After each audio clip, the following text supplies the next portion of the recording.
Hello students, welcome to SBS English classes. We are here to discuss parts of speech. What is parts of speech? Okay, let us start. हमें अपने विचारों को व्यक्त करने के लिए शब्दों का प्रयोग वाक्यों के रूप में करते हैं। इस प्रकार एक वाक्य शब्दों का अर्थपूर्ण व व्यवस्थित समूह होता है। शब्दों को वाक्य में उनके कार्य के अनुसार भिन्न भिन्न भागों में विभाजित किया जाता है, जिन्हें पार्ट्स ऑफ स्पीच कहते हैं। ठीक है, ये निम्नलिखित होते हैं। Number 1, noun, pronoun, adjective, article, verb, adverb, preposition, conjunction, interjection. अब हम इनके बारे में डिटेल से डिस्कस करते हैं। Number 1, noun. Definition, noun, short definition, noun is A naming word. Noun is a word used as the name of a person, place or a thing. ठीक है, as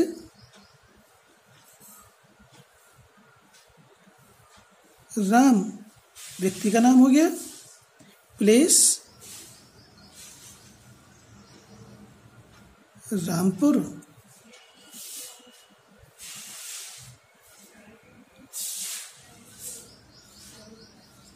वस्तु का नाम रामायणा। ठीक है,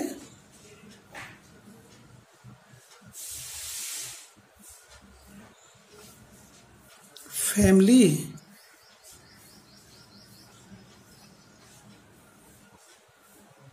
ऑनेस्टी, ये नाउन है। नंबर 1, राम, ये व्यक्ति का नाम है। किसी व्यक्ति के नाम को, स्थान के नाम को, वस्तु के नाम को प्रॉपर नाउन कहा जाता है। A proper noun is the name of a particular person, place और a thing. Person Ram, place Rampur, thing Ramayan. Okay, next आता है कॉमन नाउन। कॉमन नाउन में बॉय आता है।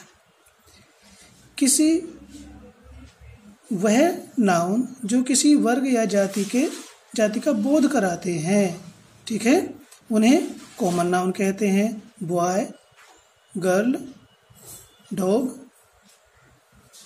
सिटी, ठीक है, बुक, ये कॉमन नाउन में आते हैं। फैमिली कलेक्टिव नाउन होता है। तो collective noun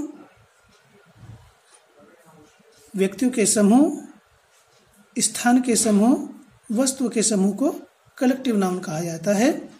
family, class, army, team. इसके बाद आता है material noun. Gold,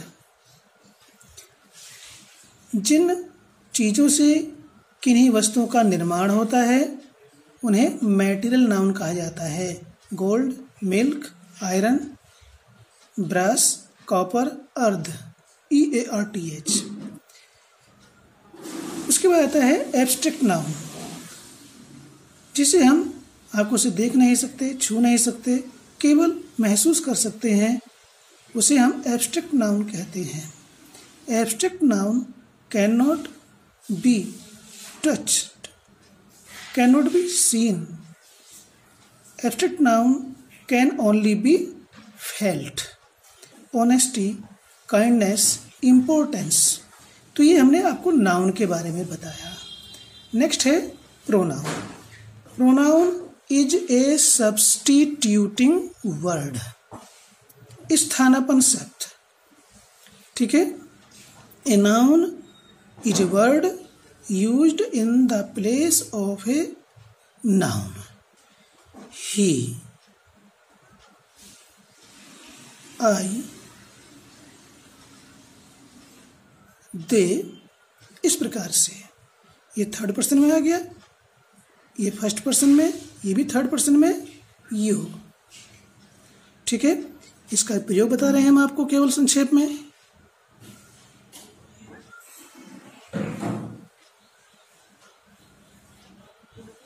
Ram was the son of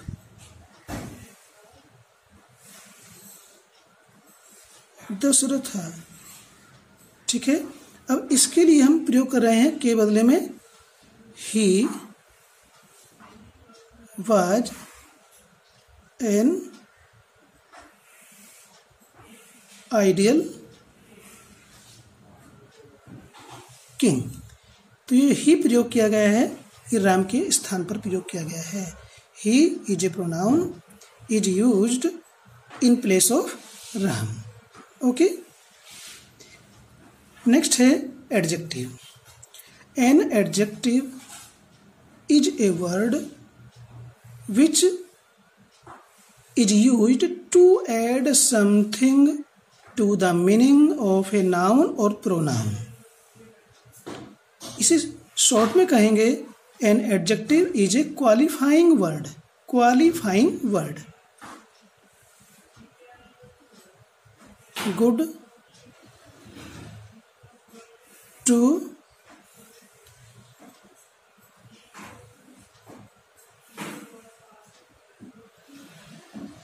this. इन तीन को ही प्रयोग करते होते तो बहुत सारे हैं। ही इज ए गुड बॉय। ठीक, to cats are sitting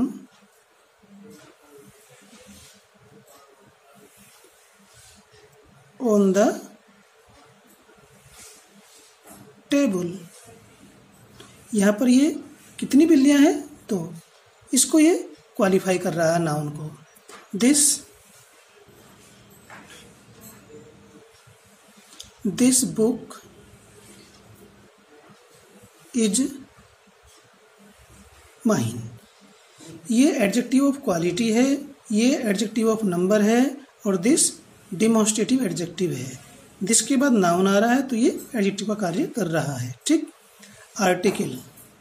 article को प्रविशेषण कहते हैं। Article is also used as an adjective.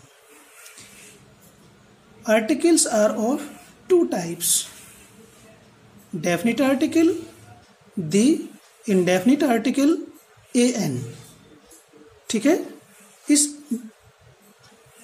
a n the ये आर्टिकल्स होते हैं। दी को डिमॉन्स्ट्रेटिव एडजेक्टिव भी कहा जाता है। ये ए और एन न्यूमरल एडजेक्टिव में आते हैं। प्रयोग करते हैं, कहाँ प्रयोग होगा? ए का प्रयोग होता है सिंगुलर नाउन जो कॉन्जोनेंट से शुरू हो रहा है और उसकी साउंड भी कॉन्जोनेंट की आ रही है। जैसे a boy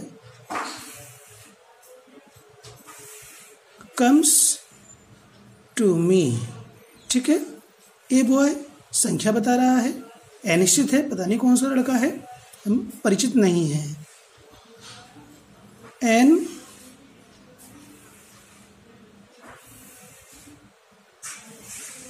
elephant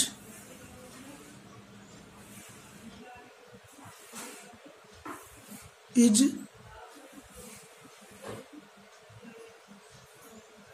an animal.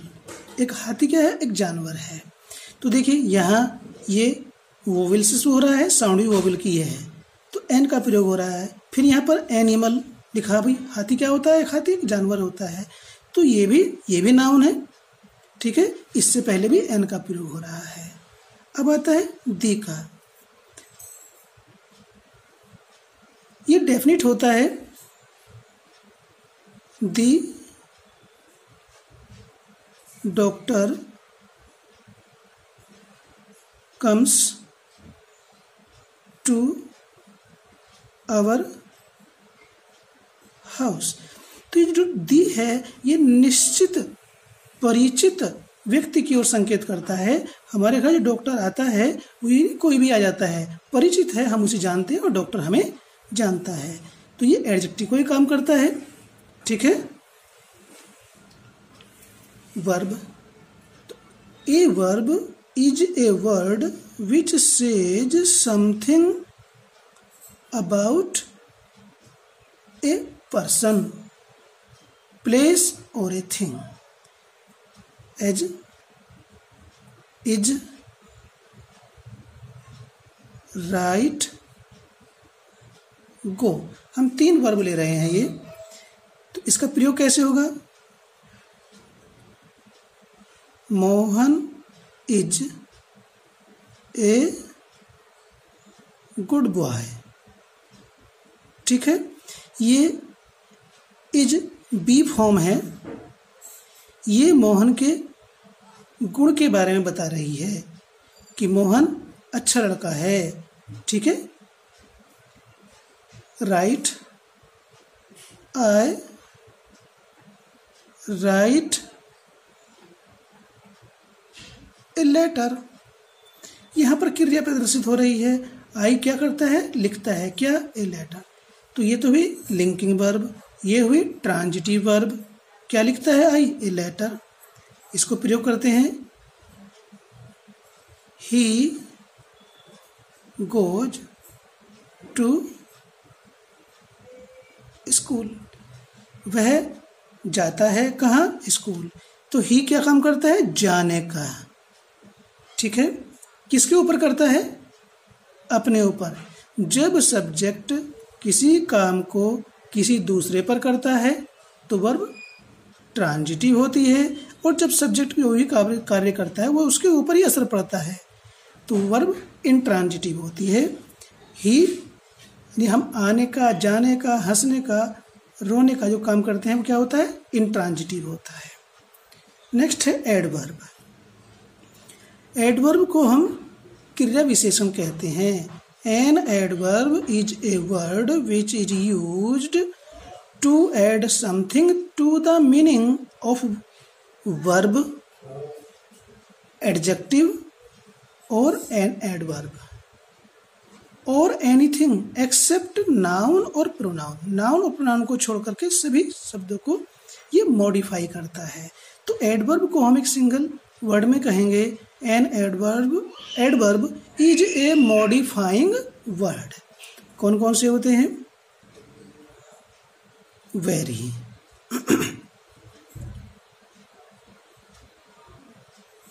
First,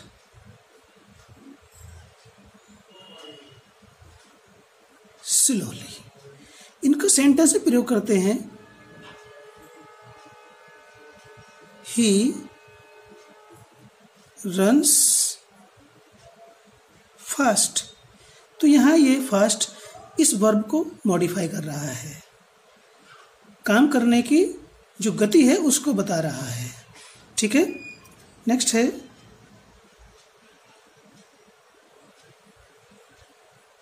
they work slowly. वे काम करते हैं। किस प्रकार से काम करते हैं? धीरे धीरे। तो यहाँ पर ये जो है एडवर्ब ऑफ जो है स्लोली, एडवर्ब ऑफ मैनर है। ये काम करने की गति को बता रहा है, काम करने के तरीके को बता रहा है। अब आता वेरी। तो वेरी एडवर्ब ऑफ डिग्री में आता है। तो किस प्रकार से होगा? ही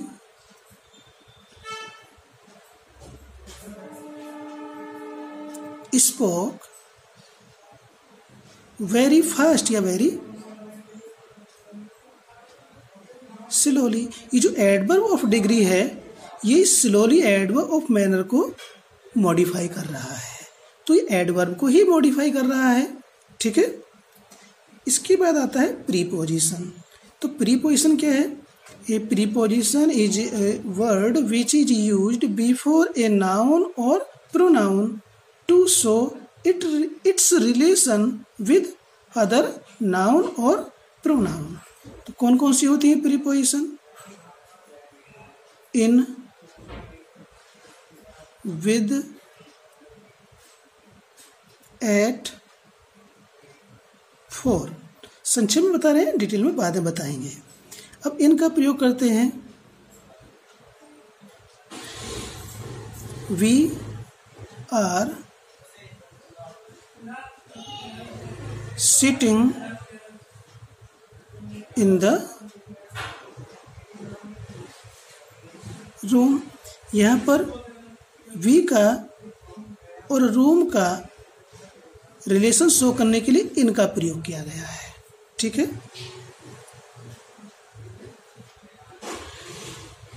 He knocks at the door. तो यहाँ पर जो एट प्रीपोजिशन है ये इस ही और डोर का रिलेशन बता रही है. ठीक है. नेक्स्ट है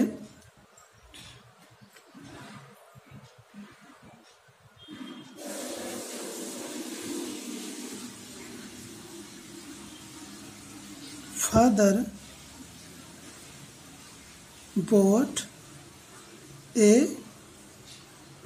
ball for me. तो यहाँ पर ए बॉल और मी ये नाउन है और ये प्रोनाउन है. इन दोनों के बीच में जो रिलेशन है उसको शो करने के लिए फॉर का प्रयोग किया गया है. तो प्रीपोजिशन किस काम में आती हैं ये हमने आपको संक्षेप में बताने का प्रयास किया. Number 8 conjunction. A conjunction is a connecting word. A conjunction is a word which connects two words, phrases, sentences and clauses as and, or,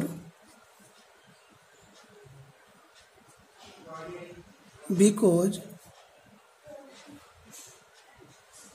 that. ठीक है.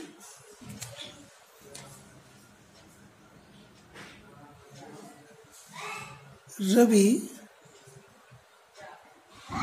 opened the book and read it. यहाँ पर दो clauses को जोड़ने के लिए प्रयोग हो रहा है. read it और रवि ओपन्ड द बुक. इन दो क्लॉजेज को जोड़ने के लिए प्रयोग किया गया है. Ram and Shyam go to school. यह दो शब्दों को जोड़ने के लिए एंड का प्रयोग किया गया है. ठीक है. नेक्स्ट है come to me on Monday और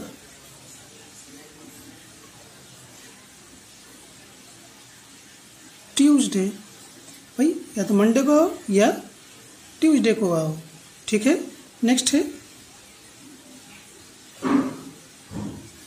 ही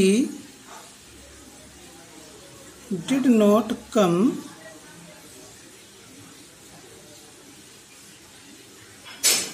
because he was ill. Interjection. An interjection is an exclamatory word. विस्मयबोधक. तो an interjection is a word which expresses certain feelings or emotions as Hurra, alas,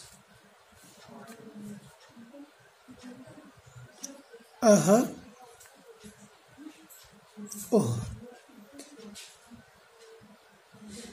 जब खुशी होती है तो hurrah का प्रयोग किया जाता है।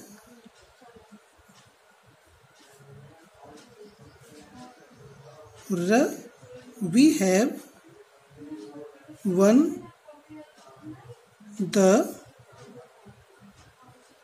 कप।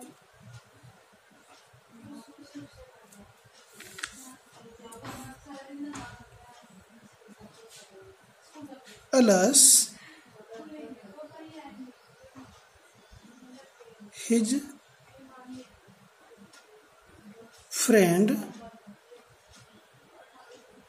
died। तो इस प्रकार से हमने संक्षेप में आपको पार्ट्स ऑफ स्पीच एक्सप्लेन किया। इतना बड़ा चैप्टर है, ये कम से कम 15-20 दिन में होगा, लेकिन संक्षेप में हमने आपको समझाने का प्रयास किया। I hope you will get it. Thanks.